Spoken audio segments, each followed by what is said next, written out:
Ladies and gentlemen, welcome back to the Shirtless Plantain Show with On the Whistle for the AFCON. Man, it's the quarterfinals. We're here. To be honest, I don't know where the time has gone. I just remember the opening game, and all of a sudden we're here now. So yeah, I think this AFCON will go down in my lifetime probably so far as the best AFCON that we've seen, just because of the saying goes, time flies when you're having fun, and so much drama has happened. I think the quarterfinals will not disappoint. Um, Obviously, Alasdair's here. He's been to probably, I would say, 80% of the games at this point. I don't know. I don't even know, man. Alasdair, how you feeling? Yeah, good, man. Like you said, we're excited. Even speaking with journalists who've been doing this for a long time. I was speaking to someone from the BBC who this is his 14th AFCON or something, covering it, and Wow. he was like, "This is the best I've ever seen. This is the best in terms of all the parts, the kind of organization, the atmosphere, the football, the drama." So I mean, it's not even just us kind of with our recency bias saying, "Oh, this is the best that we've seen," but even people who've been doing this for a long, long time said it's brilliant. Yeah, I mean, I'm on my balcony of my apartment with the Abidjan skyline behind me, so apologize for any background noises. I was doing an interview earlier today and it was interrupted by an ambulance, but Oh we're, wow. we're we're looking forward to it. I cannot wait. Hoping to go to at least three. I won't be able to get to all four, but three of the quarterfinal games. But yeah, so I'm buzzing, man. Cannot wait. Yeah, man. I mean, I think there's no better place to start than the first game, which is today. By the way, we're recording on the morning of the quarterfinals. So yeah, this will be out, a good few hours before the games. But Nigeria versus Angola. Um, I think if we're looking at a tie that's finely poised, I think this might be the most finely poised. Um, this and the Cape Verde South Africa fixture is probably the most finely poised ones, because a brave man's gonna call who's gonna win these games. Genuinely, I'm so unsure, and it's not nerves or anything. It's just the nature of the way this Afcon has gone more than any other ones. Afcon is a tournament that's always full of surprises and quote unquote upsets kind of thing. But this one, genuinely, I'm I'm so at a loss, because Nigeria have probably been the best defensively, I want to say, and Angola have played some of the best football and have a potential to score goals against anybody basically in this Afcon. It's such a finely poised tie. I don't know. I really don't know, honestly. As what do you think? Let me tell you, this is a Nigerian man trying to avoid that favorites tag. Let me tell you, because for me, this is the one tie that has the most obvious favorite. But look, even speaking with Nigerians here, the favorites tag is cursed. So every Nigerian speaks to, no, don't say Yeah, anything. We're not favorites. It still could go yeah. on someone. Look, They're I smart think, people. I think, which for me, I think is not to stereotype my Nigerian brothers and sisters, but it feels like a departure from usually. I feel like I have Nigerians are so confident, so bold in telling me that they're going to win the AFCON, The going to word do this, is that. arrogant, right? That's the word you're looking for. Hey, I didn't say it. I didn't say it. But for me, I think what is interesting about this game is these are two maybe not misunderstood, because I think we've now come to terms with what these teams are, but interesting teams in unexpected ways, right? Because in Nigeria, you have this team that came into this tournament with the greatest attacking firepower, it feels like, of any country in the world. The amount of strikers that you guys have is just bonkers, is ludicrous. But actually, Nigeria real strength has been defensive solidity, playing on the counter Yeah. attack, not creating many chances, but taking the ones you get. And, really, I think they've created more chances on the counter attack than any other team. And on the flip side, you have Angola, who I think a lot of people have seen, oh, they beat Mauritania 3-0 and then they thrashed Namibia. They must be this exciting, free flowing attacking team, but they're just not. They're like an incredibly, incredibly defensive team. I think coming into the tournament, they had 3-0 draws and had only scored 3 goals in like 9 or 10 games. Like, this is a team that is incredibly defensively solid and has one or two really creative attacking players, like Gelson Dala. Zito Lumumba was meant to be the one who broke out this tournament. He's hardly featured. It's all been Gelson Dalla. Freddie's had a great tournament. Abalulu, we talked about his glorious finish Yeah. in the last pod. So I think for me, what I would say is Nigeria will be the favorites for this, no doubt.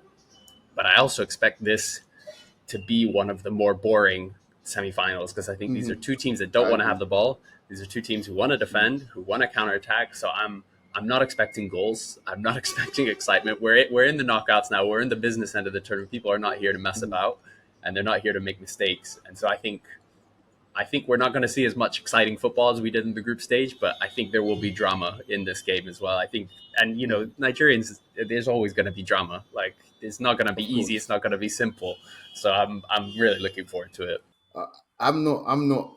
I don't think I've got any real disagreements with any of that. I think the one thing I will say though is Nigeria do have the capacity within this squad, we do have the capacity to take the initiative. If we do want the ball, we can do it. But I just feel like if it's not broken, don't fix it. I mean, us Agree. asking Angola to break us down is probably the go-to strategy because I'm not sure with the way Nigeria have been defending, I'm not sure that Angola have the, I suppose, the know-how to really keep the ball and make quick switches of play and stuff like that.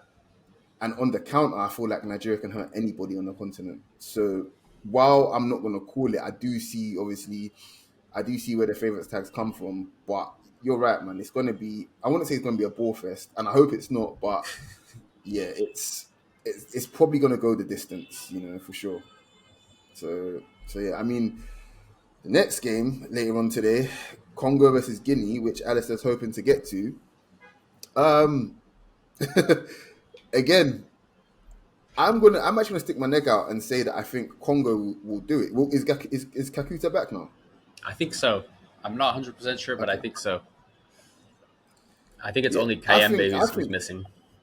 Sorry. yeah, I think I think with him back in the team and the drama that they went through basically to get here, I think they've got so much so much what do you call it, momentum that while Guinea obviously had their own drama, I think Congo just are flying right now. Confidence like is just in the sky.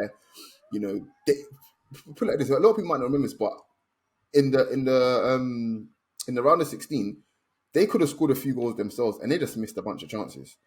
And I feel like they might be saving those chances for this game. Guinea could be in trouble, but I'm sticking my neck out and say I think Congo are my favourites for this one, and I think they'll progress.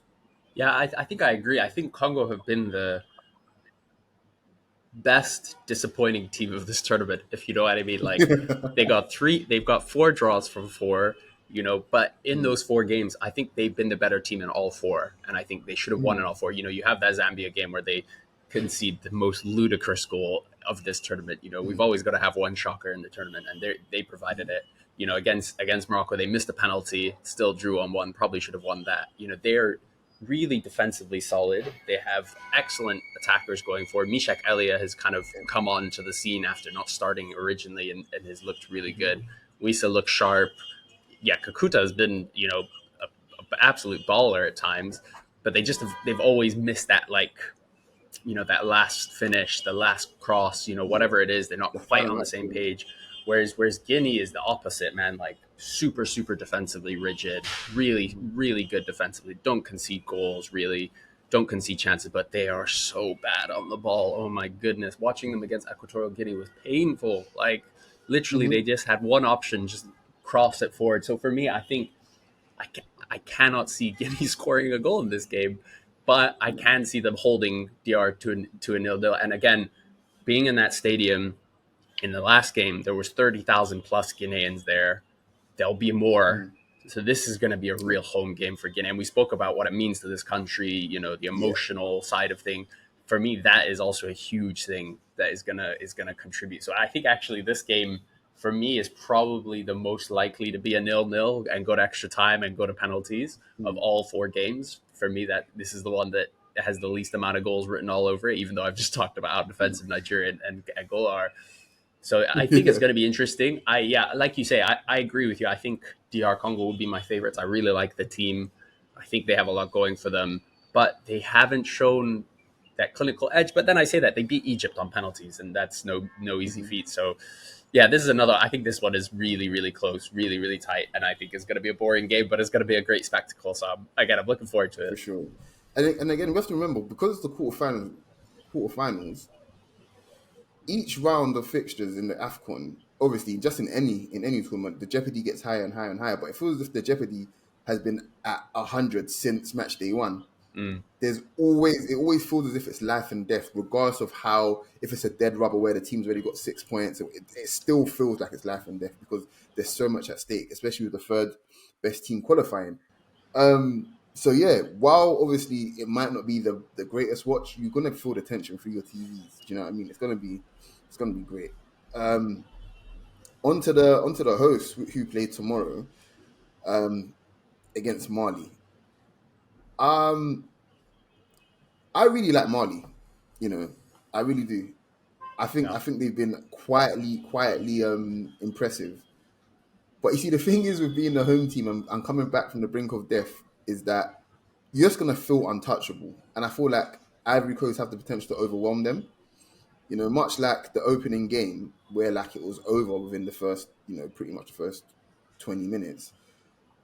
I see much the same tomorrow. I think Ivory Coast are probably gonna go to the final at this point. I think it's there for them, seriously. I think for me, yeah, they're. I've said it a couple times now. They're my slight favorites at this tournament now since they got past Senegal. But I think this game is so interesting on so many levels. From a off the pitch perspective, I think this is a fascinating game because of where it's being played, right, in Bouaké. So Bouaké is a Yeah. city in kind of north central of Cote d'Ivoire, but it was the capital of the rebel uh, organization, the new forces that, Ivory Coast, for those who didn't know, had a massive civil war between 2002 and 2007, and then it kind of a second one in Yeah. 2011. And Bouaké was, where the militants were based. It was the capital of the northern state that kind of essentially claimed to be free of Cote d'Ivoire. And so it's this really interesting place where it's like a new modern city because it's also Cote d'Ivoire's second largest city now. It's a major kind of Yeah. metropolis. But if you walk through it, you can see buildings that are still collapsed from air bombardments. You can see bullet holes, and Mhm. and so it has this real significance, and it has a real significance particularly to this team because obviously we all know about the story of Didier Drogba kind of playing his big role Yeah. in ending the civil war In the when he Civil War. grabbed the mic after they qualified for the World Cup in Sudan and kind of made this brilliant appeal to the people of the country to put down their weapons. But one of the other things that he did, which I think was not maybe as impactful, but was, really important significantly, was later on when he had, after the World Cup, after the 2006 AFCON, when they made it to the final, he was the African Footballer of the Year. And he went on a trip to Mhm. Bouaké, which at that time was still technically part of the kind of militant north because the war hadn't ended. It had kind of ebbed and it wasn't as, the fighting wasn't as intense, but it hadn't ended yet. And whilst he was there, he actually made an announcement. He said that our next World Cup qualifier, we're not going to play in Abidjan, we're going to play in Bouaké. Um, Yeah. and to this day, no one really knows if he was given permission to say that or if he just kind of said it because he wanted to. But they did, and it was this remarkable story. You hear this kind of almost legendary story of the stadium being full of rebels on one side and government Yeah. pro-government Officials on the forces on other. the other side, and they're like throwing back chants at each other, but it was like completely Mhm. peaceful and like this amazing story of them coming together to watch the national team. So I think it's this brilliant story, and I think for that reason, Boake is really significant for this team and coming back to play in Mhm. it. But it's also A significant lot, a because it lot of the has, players there, so to interrupt you, but a lot of the players that are playing now, they were in their mid to late teens when all this happened, so it was formative yeah, for them. It's definitely, it's a part of their DNA basically. definitely. Yeah. Um, yeah, and so the other side of things for that makes this game interesting though is Boake is a has a huge Malian community. Like there's loads of Malians Mhm. there. For instance, Mhm. Yves Bissouma was born in Cote d'Ivoire, and Moussa Doumbia, their center forward, was born in Boake. Like this is not just a home game for Cote d'Ivoire, but for Mali it is as well. Yeah. And I think it's going to be, and because they Malians knew that they would be in this game before Cote d'Ivoire did, because obviously Cote d'Ivoire would have expected to be playing in Abidjan. It means that tickets wise, I was speaking to someone who lives in Buck, and they said we couldn't get any tickets. The game had already sold out, and Wow. so I'm expecting a lot of Malians to be there as well. I'm expecting it to be a brilliant atmosphere. So from a lot of Yeah, it's a levels, derby. this game, yeah, it's a proper derby, which again for an international tournament is so rare. So I'm really looking forward to it. And yeah, I agree with you. Mali have been the most under the radar, really good team. And what strikes me Yeah, about them is they finally found a way to make the most of their team because they don't have a lot of depth in a lot of positions, particularly up forward. They've really struggled, but they have this absolute dearth of quality in midfield. They just have like a huge amount of brilliant midfielders, and so they've kind of built this formation. It's almost like a 4-4-2 diamond with Jimbia up, kind of playing as a false nine. And they're the one team at this tournament that I've seen, particularly in that Burkina Faso game, really be able to play through the lines. They can play through the lines so well. And then yeah, because of that, it then lets their wing backs, not so much Sako, but on the left wing, but Hamari Chari, the captain, bomb down the right wing. So they feel like a really well balanced team. But of course, Cote d'Ivoire are going to be riding on this huge high. They're going to have all loads of fat. So I think that for me, that's the tie of the round. I think it's going to be so. I think it's going to be brilliant on the pitch. I think it's going to be brilliant off of it, and I think we're going to see more drama because I think his Malian team is really really good. And so yeah, again, it's all of these quarterfinals are so close to call, and I think this one is it's going to be I cannot wait. Looking forward to it. yeah. Well, Cape Verde versus South Africa will round up the quarters. Um, like I said before, Angola, Nigeria, to my mind at least, is the other finally poised tied. This is the one that I would just have to flip a coin on this one. Genuinely, like genuinely, I would just have to flip a coin. There is, I think South Africa, because of the way they beat Egypt, it was really really impressive. They scored two really fantastic goals. I'll tell you what else actually. Set pieces at this AFCON have been out of this world. They've been superb actually, to be fair. Some of the delivery I've seen and some of the positions that the attacking teams have taken up have just been ridiculous. So good. And it's a genuinely a viable tactic that, okay, if we're not going to score from open play, let's put all our eggs in our basket from set pieces and see what we can get. And the fruits are bearing. I mean, I think South Africa, to me, have arguably played some of the best football, and Cape Verde absolutely have played the best football. I think so. I'm hoping both teams back themselves and go for it. This could be the one tie where I feel as if it could be high scoring because both teams really believe that they've got so much firepower going forward they can hurt each other. So that's what I'm praying for. I mean, I'm curious to know what you think there.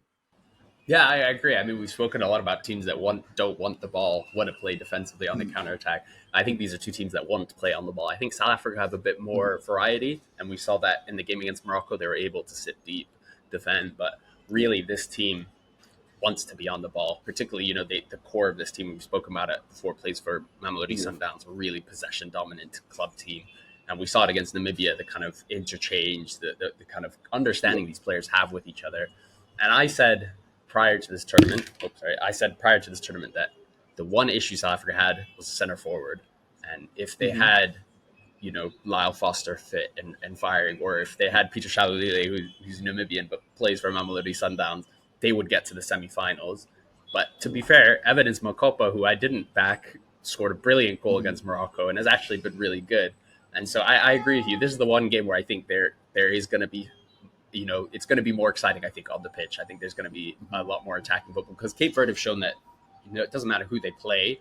They can be Yeah, defensively resolute, but they want to play. They want to play football. They yeah. want to get the ball into those wingers. They want to isolate people. They want to, bring in Montero to come up further up the pitch and kind of support Bebe kind of as a second striker almost. This is a team that wants to play good football. So I think I agree with you. I think for me, South Africa have to be the favorites, but only narrowly, only narrowly, because Yeah. Cape Verde have shown time and time again that they can play and they can beat some of the best teams. And so I think for me, this is on the pitch. I think this is the most compelling game. I think it's attacking football. Now, like we said, when things get nervous, when things matter, when we're everything is on the line in a quarterfinal in the way that it isn't in the group stage, maybe these teams play more defensively and we get a kind of Hmm. a boring game on the pitch. But I do agree with you. I think in terms of the games on the pitch, this is going to be the best one. Yeah. Um, I mean, now, now obviously, like the serious business has started. I suppose now is a good time for us to start talking about potentially, because a lot of games we're playing, potentially like players of the tournament so far.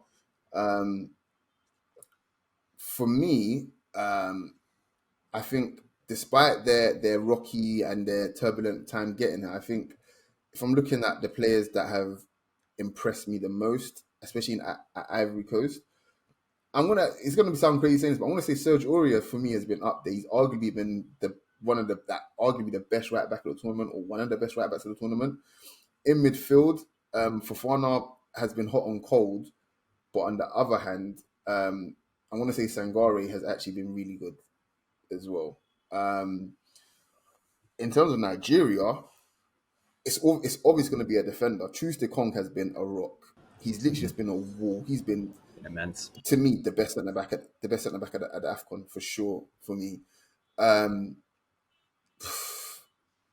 I suppose Ivory Coast. I love Percy Tau. I'm always going to love Percy Tau. I think he's just such a class player. And I think showing at his age as well, he doesn't seem to be waning. Um, I think at Cape Verde, Bebe is the obvious one as well for me. I think again at his age as well. I'm looking at these players and thinking like the intensity of the heat, intensity of the games as well, but they're showing up that they're just actually just showing that look, we're here, man. Who's been some of the players that have caught your eye? That's a hard one. I think if Cote d'Ivoire win it and things don't change in terms of who's been the stars, I think Seko Fofana will get it because I think Yeah. he's been their best player. And I think for him, even the games where he hasn't been great, like the Nigeria game in Mm-hmm. particular, he's still been the only one trying to do stuff. Now, he tried to do too Mm-hmm. much. He's taking shots from ludicrous places, but Mm-hmm. it felt like he was the only way forward. Now, things might be different now that they have a Dingra and Aller back, if they both start, Yeah. presuming so.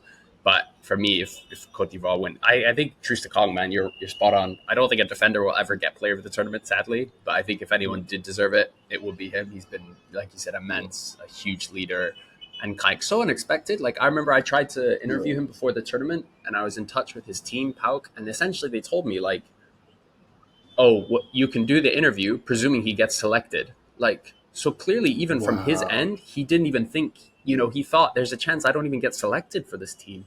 Mm-hmm. Um, Now, they didn't end up letting us do the interview anyway, so I'm not happy about that. But I think it speaks to what a journey he's been on in terms of being this leader of this team, because yeah, he didn't even know if he would be selected for the tournament, Mm-hmm. which I think was interesting. So I think he's a strong shot. I think, look, obviously players of the tournament, it always depends on how far you go. If Angola find a way to beat Nigeria, Gelson Dalla has been superb, as has Freddie. Yeah. From Cape Verde, there's a whole list of players you could pick. I think Yeah. Logan Costa has been fantastic. I think Kevin Pina has been brilliant. Hamira Montero and Bebe, I think, has obviously caught the headlines, but I actually think the likes of Giovanni Cabral have probably been better. Ryan Mendes, like for me, Cape Verde is such like a team. Like it's hard to pick out players. Whereas South Mm-hmm. Africa, Teboho Makwena, scored that brilliant free kick, but he's been so good this tournament, like breaking up play, creative outlet.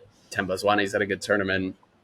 Ronwin Williams has been, arguably the keeper of the tournament, in my opinion, especially now that Jesus Owono is no longer with us. So it's there's been a lot of individuals that have been, you know, taking the headlines. Obviously, again with Nigeria, like if they win it, I think it's almost impossible for Osimhen not to get it, even if he doesn't deserve it.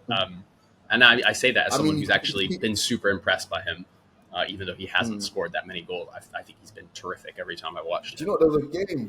What game was it? I think it was okay. It was the Ivory Coast game. He got man of the match, and I Yeah, was like, hold on a that second. game Yeah, was he won the penalty, but criminal. holding the damn second because Yeah. outside of that, he was pretty bad. Yeah, no, I agree. That was the one game. Up to that point, I thought that the players they'd given man of the match to was surprisingly really good. Like usually they just give it to whoever Hmm. scores. And like, but Yeah. they've been picking players. Like probably my favorite player of this tournament is Gima, the Mozambican midfielder. I thought he was brilliant. He got given it one game. Stuff like that where I'm like, wow, this is CAF is actually watching the game. They're not. But and then that Hmm. was the one game where I'm like, actually, the guy who scored the only goal No. deserves it because he was immense. Yeah. And then they give it to Yeah. Osimhen. I'm like, guys, come on! Like What the a one joke. the one game where What he an absolute wasn't joke. good, and you have a very clear favorite because the one guy who scored a goal also was a brilliant defender. But yeah, so I think Hmm. it'll be. I think the one thing about this tournament is there hasn't been a player who's taken the tournament by the scruff of the neck. But having said that, I Mm, would have said that about the last AFCON as well. Like Sadio mm, Mane was absolutely nowhere to be seen until the mm. round of 16 quarterfinals. And I think it was Yeah, that game against Equatorial Guinea where he kind of switched on he and woke really up. kind of start. Yeah, exactly. Whereas in the group stage, I thought he was dreadful. Like, Mm, but yeah, I don't tend to hold much stock in player of the tournament awards given by the hosting federation or whatever, because I think it tends to just be nonsense. It's whoever is kind of the biggest name. Exactly. But I do think it's interesting seeing the players who have been like surprises and have been performing above expectation. mm. All right, I think guys, we'll leave it there. Yeah, make sure you follow on the whistle. Make sure you follow us at the Plantain Show on all the platforms: TikTok, Instagram, all of the good stuff. We will be back previewing and talking about the quarterfinals. So yeah, follow us up. I've been Coach. This has I've been been. Alistair. Sorry, I keep All right. getting this ending wrong, man. I'm sorry. It's fine, I get it honestly. wrong every time. Peace, whatever. I'm sorry. Peace.